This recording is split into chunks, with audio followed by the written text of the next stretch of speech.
नमस्कार साथियों, आज हम त्रिभुज की रचना के विषय में बात करेंगे। दिए हुए त्रिभुज के बराबर एक दूसरा त्रिभुज बनाना, एक आधार कोण दिया हो। त्रिभुज दिया है ये, इसका जो भी क्षेत्रफल है उसी के क्षेत्रफल के बराबर दूसरा त्रिभुज बनाना जिसका एक कोण 35 डिग्री का हो। ये क्षेत्रफल दोनों का बराबर रहेगा, इसकी तीनों भुजाएं दी हुई होंगी और इसका एक कोण 35 अंश का होगा। देखिए प्रश्न क्या कहता है। एक दिए हुए त्रिभुज जिसकी भुजाएं 4.2, 3.6 तथा 2.8 सेंटीमीटर हैं के बराबर एक त्रिभुज बनाना जिसके आधार का एक कोण 35 डिग्री है। एक त्रिभुज के क्षेत्रफल के बराबर दूसरा त्रिभुज बनाना है जिसका एक आधार कोण भी दिया हुआ है। सबसे पहले दिया हुआ त्रिभुज बनाएंगे। एक लाइन खींच लेते हैं इस तरह से।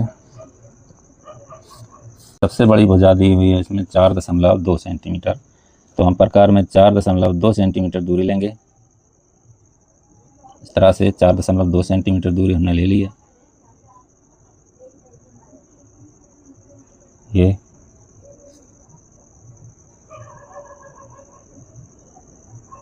दूसरी भुजा 3.6 सेंटीमीटर है, तो हम प्रकार में 3.6 सेंटीमीटर दूरी लेंगे। ये हमारा एक रेखाखंड हो गया है ए बी 4.2 सेंटीमीटर का। दूसरा रेखाखंड खींचना है 3.6 सेंटीमीटर का, तो हम बी बिंदु से 3.6 सेंटीमीटर की दूरी लेकर ऊपर की ओर एक चाप लगाएंगे।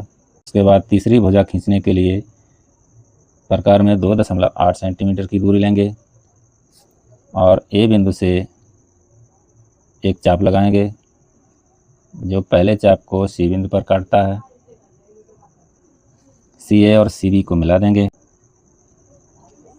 सी ए को मिला दिया है और हम सी बी को भी मिला देंगे इस तरह से। ये हमारा दिया हुआ त्रिभुज बन के तैयार हो गया है। अब इस त्रिभुज के क्षेत्रफल के बराबर एक दूसरा त्रिभुज बनाना है जिसका एक कोण भी दे रखा है। तो वो त्रिभुज किस तरह से बनाएंगे देखिए। सबसे पहले सी बिंदु से ए बी रेखा पर लंब डालते हैं। लंब डालते हुए पहले कोई भी दूरी प्रकार में ले लीजिए। सेम दूरी का दोनों तरफ चाप लगाइए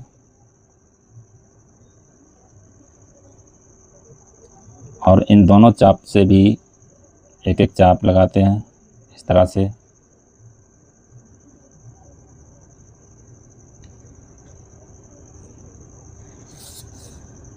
इस कटान बिंदु को सी बिंदु से मिला देते हैं।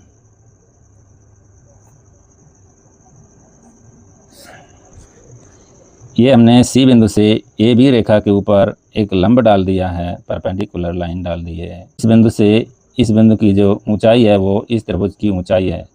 अब हम सी बिंदु से ए बी के समांतर एक लाइन खींचेंगे।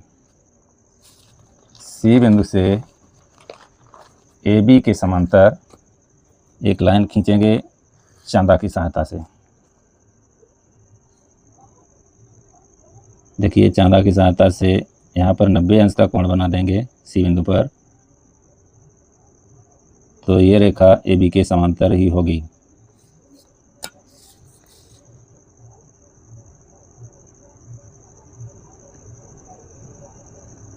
ये मान लीजिए कोई भी रेखा है, ये जो रेखा है वो ए बी रेखा के समांतर है। अब हम चांदा की सहायता से ए बिंदु पर 35 अंश का कोण बनाएंगे जो प्रश्न में दिया गया है। 35 अंश का कोण एक होना चाहिए। अभीष्ट त्रिभुज में एक आधार कोण 35 अंश का होना चाहिए, तो हम एक 35 अंश का कोण बनाते हैं आधार पर। 10, 20, 30 और ये 35।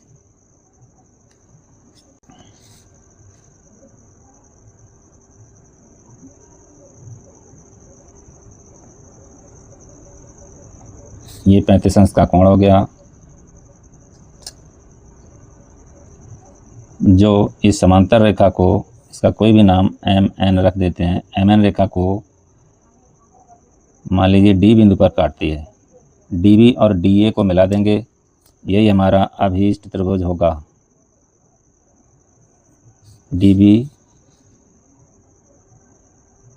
और DA को मिला ही दिया है पहले ही। ABD हमारा अभीष्ट त्रिभुज है। अभीष्ट त्रिभुज की भुजाओं को थोड़ा हाईलाइट कर देते हैं इस तरह से।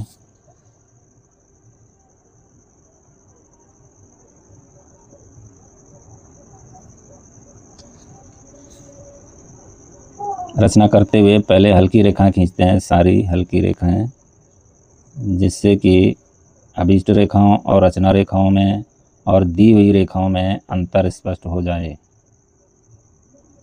बाद में इनको थोड़ा बोल्ड कर देते हैं इस तरह से।